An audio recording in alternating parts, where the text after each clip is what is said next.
Hi guys, it's been a long time since I made a video, but I'm gonna make one in response to John's 7 questions for atheists.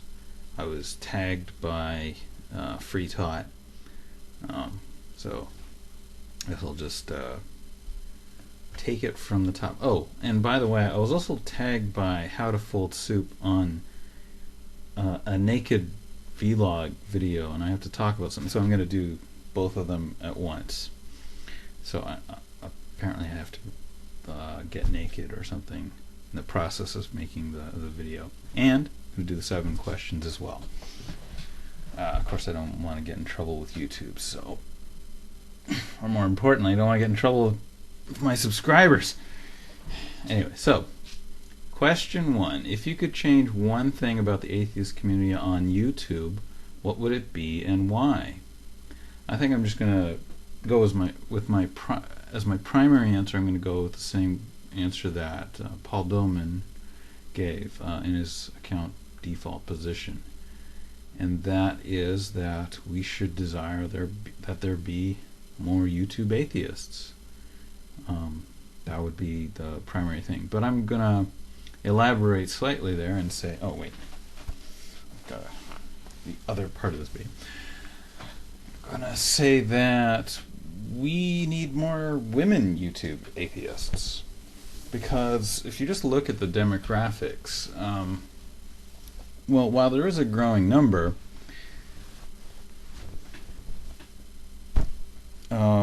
there's still a very a big demographic difference, and I guess it'd be pretty obvious if there were more women YouTube atheists. I think there would be more YouTube atheists for reasons that are self-explanatory. But in any event, although I do have great sympathy for Kalen666's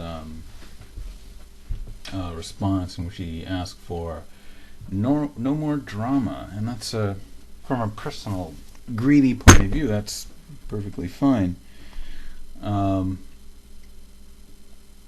But wishes that are based on your own personal wishes that are about other people's behavior, I don't think is a productive line of thought. So how do you change people's behavior? So I'm going to go ahead and go on to the second question now. Question 2. If you could convince one religious person to abandon their beliefs, who would it be and why? Fake Sagan. Okay. More seriously, Mother Teresa was probably an atheist. It's been revealed through recent kinds of revelations from her notes or diaries or something like that. And that's a pretty serious person to be discovered to have essentially lost her faith or have a crisis of faith. What has the effect been in the general theistic community out there? The answer is probably none, and I think that speaks volumes. I don't think it's all that useful to have a high-profile person suddenly become atheist, because the fact is our problem is we are outnumbered, and getting little examples one at a time of atheists that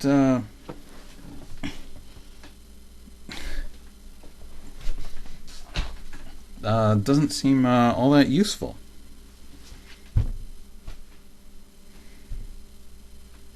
So the evil nature in me, though, came up with an interesting idea as an answer. And that would be if someone like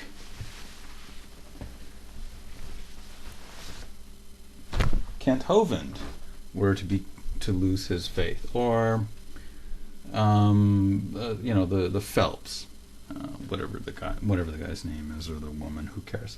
Doesn't matter. And my point about them is that these are people who entire lives are centered around or governed around their faith. And if they lose their faith, then what happens is they lose part of their humanity, essentially.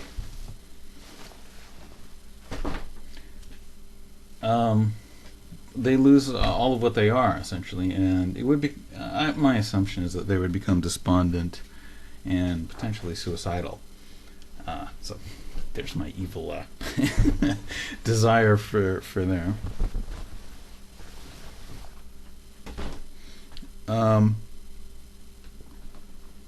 But in the end, if I were to make a more serious pick, I would say I have a friend of mine who's a theist, and his name is John, and he's a smart guy, and he's been trapped by religion all of his life, and I don't know.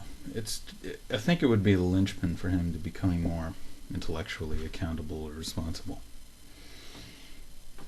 So, question 3. What was your religious upbringing, and how does it influence your opinion of religion? I was raised an atheist by an atheist mother and a non-religious father. Being atheist, the one question that's always stayed with me is, why are other people religious? And by viewing religion this way, it's always kept my focus where it belongs on the issue, I think. Question 4. What is your most controversial point of view? As far as general attitudes amongst other atheists go. Well, I made a video decrying the very concept of belief as it applies to all things. Besides making the position of atheism trivial or to justify, the position itself is also fully defensible.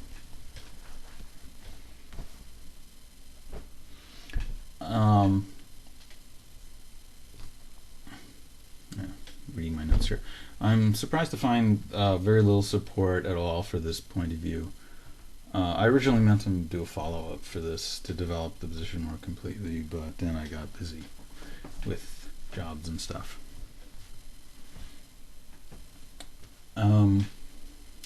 Question 6. What scientific endeavor excites you the most? The one that excites me the most is cheap civilian space travel. Mostly I think these ridiculous multi-billion-dollar space shuttle and space station things that are fundamentally not very scientific are a total waste of time. I wonder how many papers have been written, as a result of things that went on in these kinds of endeavors. And I think it is just whatever. It speaks for itself. These are glory things that take a hell of a lot of time, and I just don't see the justification for them. But the relatively cheap missions like the Mars probes are very science-rich. Like we're getting, it's very exciting too. I mean, we get to see ice and water discovered on Mars. It's awesome. I'm also pleased that, believe it or not, that some of the spacecraft had failed, actually, and believe it or not. The reason is because that they're trying to do it on the cheap if they're failing, right? And that's fundamentally probably the root cause of why any of these spacecraft that were going to Mars failed. It's just, they tried to do it. It's the first time. They didn't spend all that much money on it, and oh well, it wasn't perfect. But it should encourage commercial ventures who look at that and say, well, we could do a better job, kind of thing. I don't know. So, and also, of course, the success of people like Burt Rutan, who won the X Prize, and he did so by entering space with a spacecraft that was very innovative, and NASA is just not smart enough to come up with that, and I think that's really good. Of course, that's not really science, it's more invention and engineering, which one of the YouTube atheists, who I will not mention here, has trouble distinguishing with science. However, the point is that engineering can lead to exploration, which would lead to good science eventually. So, question 6. Of the 4 horsemen, Dawkins, Dennett, Hitchens and Harris, so who is your favorite and why? And I'd have to say Daniel Dennett, because he taught me something. He understands that the primary issue of atheism is the issue of understanding theism as a phenomenon itself. There is no real belief, there is only belief in belief. And the keen observation that religion is more vocal than it is prevalent or convincing, and that long trends are actually favoring atheists, like population-wise. And I did not know that before he revealed this to me, and it's a very useful way of thinking.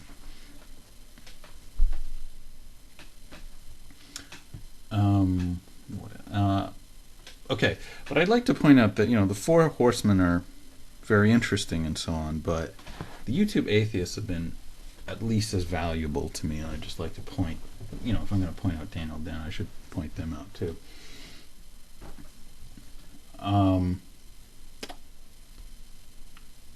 So one example that I think had a really big impact on me was when someone was debunking one of these theistic arguments, and the way they ended their videos, they explained, you shouldn't attempt to justify your belief system with rational thought.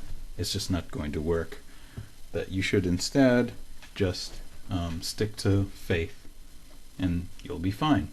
That, of course, was Snowfeet who said that, and that had an impression on me. Another is that, Jews can be atheists. I did not know that. Mooey Poos, and of course an example of that. I thought you had to renounce your Jewishness if you were whatever.